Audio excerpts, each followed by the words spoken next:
मैं गुमान सिंह और आप देख रहे हैं मारवाड़ पत्रिका का डिजिटल चैनल। पेश है आज की कुछ खास खबरें। कांग्रेस के वरिष्ठ नेता और नाथद्वारा विधायक डॉक्टर सीपी जोशी बुधवार को सर्वसम्मति से राजस्थान विधानसभा के अध्यक्ष चुने गए। निर्वाचन के बाद डॉक्टर जोशी ने अध्यक्ष पद का कार्यभार संभाला। इस अवसर पर उन्हें मुख्यमंत्री अशोक गहलोत, पूर्व मुख्यमंत्री वसुंधरा राजे सहित सभी दलों के नेता आसन तक लेकर पहुंचे। डॉक्टर जोशी के विधानसभा अध्यक्ष बनने के बाद सदन में सीएम गहलोत ने कहा कि जोशी का सदन से पुराना नाता रहा है। इन्होंने पक्ष विपक्ष में रहकर सदन की गरिमा बढ़ाई है। उन्होंने कहा कि सभी दलों ने मिलकर आपका सर्वसम्मति से निर्वाचन किया है। अध्यक्ष से उम्मीद करता हूं कि विपक्ष को कोई शिकायत नहीं रहेगी। गहलोत ने कहा, अध्यक्ष महोदय, आप कांग्रेस के साथ भी अन्याय मत होने देना। सदन में नेता प्रतिपक्ष गुलाब चंद कटारिया ने डॉक्टर जोशी को बधाई देते हुए कहा, विधानसभा का सर्वोच्च पद पर आसीन होने की बधाई। विपक्ष के प्रति अध्यक्ष का सहयोग रहे। बता दें कि डॉक्टर सीपी जोशी की छवि तेज तरार नेता की है। उन्हें संसदीय मामलों की गहरी समझ है। डॉक्टर जोशी सदन में बेहतरीन वक्ता रहे हैं। पक्ष विपक्ष में विधानसभा में उनके तर्क अकाट्य रहे हैं।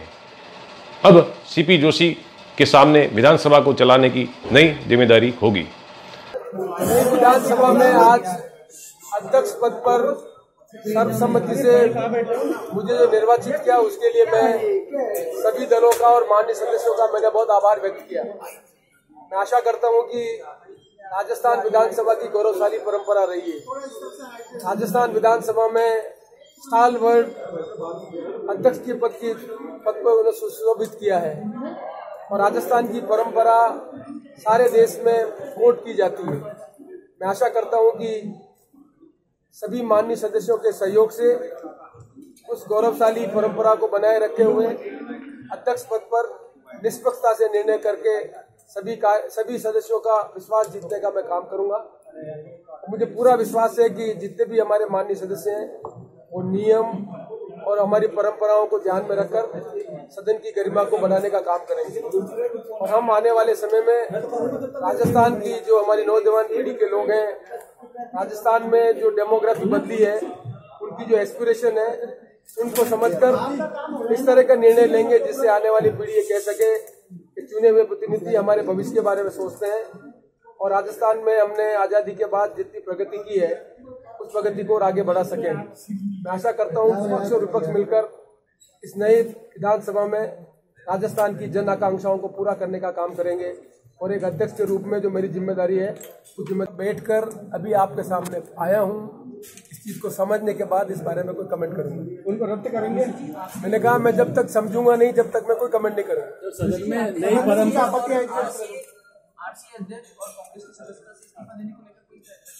मैंने कहा है कि जो भी वैधानिक स्थिति है उसका अध्ययन करने के बाद जो भी आवश्यक निर्णय करना वो निर्णय करें। एक बड़ा सा पहली बार जीत करके आए हैं, कोई इंडक्शन प्रोग्राम शुरुआत में करवाएंगे या किस हिसाब से उनको एक्मोडेट करेंगे ताकि ट्रेनिंग मिल सके? पहली विधानसभा का सत्र समाप्त होने के बाद इस बारे में चर्चा करेंगे और निश्चित तौर पर नए सदस्य जितने ज्यादा प्रशिक्षित होंगे उतना ही प्रभावशाली ढंग से सदन चलेगा। इससे मैं आशा करता हूं कि नए सदस्य इसमें रुचि लेंगे और चर्चा करने के बाद यदि आवश्यक होगा तो निश्चित तौर पर इस तरह का कार्यक्रम लेंगे। एक सर जो संयम लोढ़ा जी ने सवाल किया था कि जो इससे पहले मुख्यमंत्री अशोक गहलोत एवं उप मुख्यमंत्री सचिन पायलट ने इन चुनावों को लेकर विस्तार से पत्रकारों से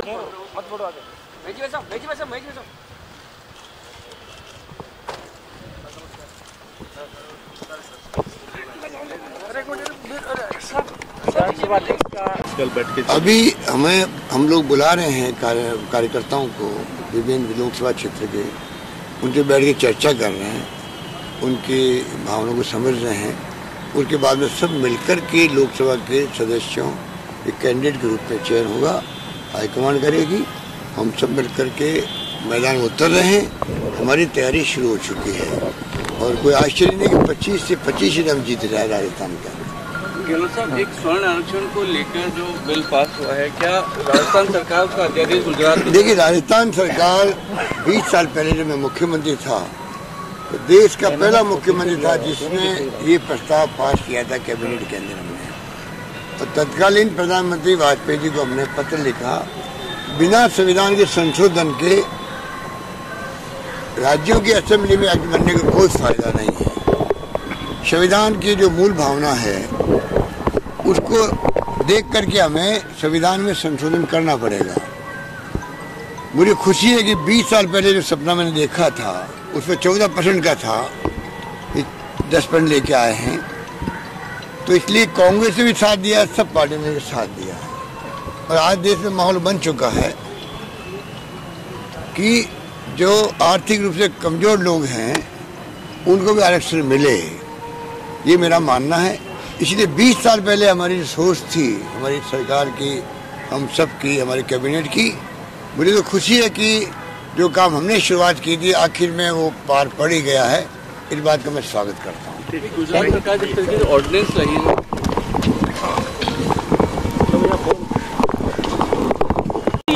सामने कोई नामांकन आया नहीं है।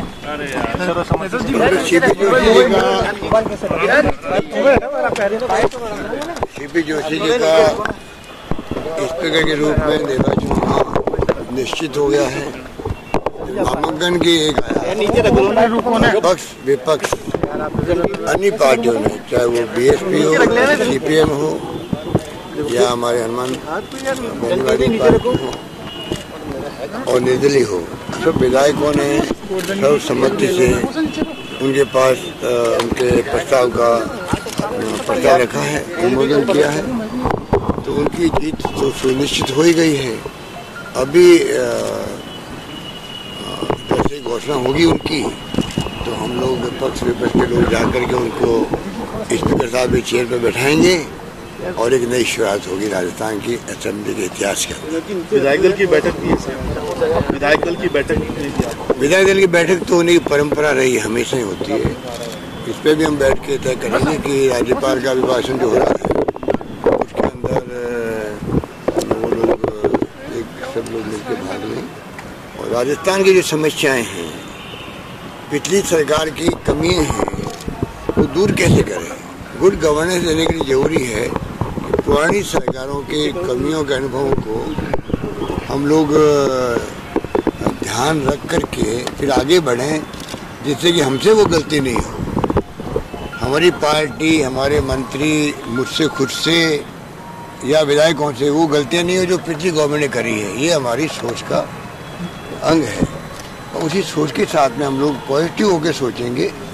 हमारी सोच में कहीं भी नकारात्मकता नहीं मिलेगी आपको। नकारात्मक सोच के साथ में वसुंधरा जी ने जो राज किया, रिफाइनरी, मेट्रो, ब्रॉडगेज, बांध परवन नदी पर शहरी प्रोजेक्ट को उन्होंने चर्चा में नहीं आने दिया राजस्थान में 4 साढ़े 4 साल तक, उसका नतीजा उन्होंने भुगता है। हमारी जन कल्याणकारी योजनाओं को उन्होंने तहस नहस कर दिया, बंद कर दिया, कमजोर कर दिया, उसका नतीजा भुगता है। हम ऐसा कोई काम नहीं करेंगे, अच्छे काम के चल रहे होंगे और ज़्यादा तेज गति से चलाने का प्रयास करेंगे, ये मैं कह सकता हूँ। सर लोकसभा के लिए यार बाइट लोगे क्या? बाइट लोगे सर? जा रहे हो आप यार?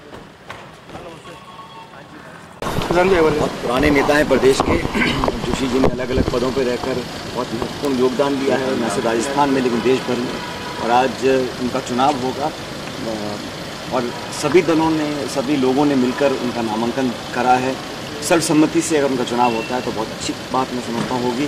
और सीपी जोशी जी ने अपने सार्वजनिक जीवन के अंदर राजनीतिक क्षेत्र में और गैर राजनीतिक क्षेत्र में जो अलग अलग पहलुओं से अपने व्यक्तित्व को आगे बढ़ाया है और एक अहम भूमिका निभाई है। मुझे पूरा विश्वास है कि सदन का विश्वास उनको हासिल होगा और वो बहुत अच्छे तरीके से इस पूरे सदन को चलाने में सक्षम होंगे और कामयाब होंगे। मेरी सभी शुभकामनाएं उनके साथ। विधायक दल की बैठक में आगामी रणनीति पर भी चर्चा होगी। अच्छा, मीटिंग होगी, उसमें चर्चा होती है, देखते क्या निकलता है।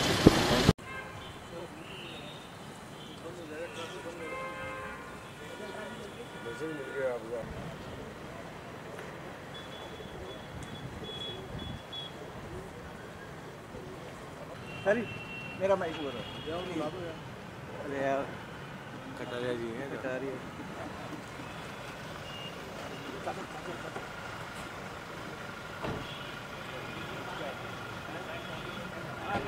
भाई साहब चाचा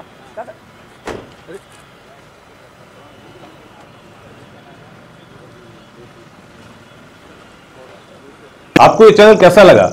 यदि आपको ये चैनल पसंद आया तो इसको सब्सक्राइब करें, शेयर करें, लाइक भी करें। जय हिंद, जय भारत।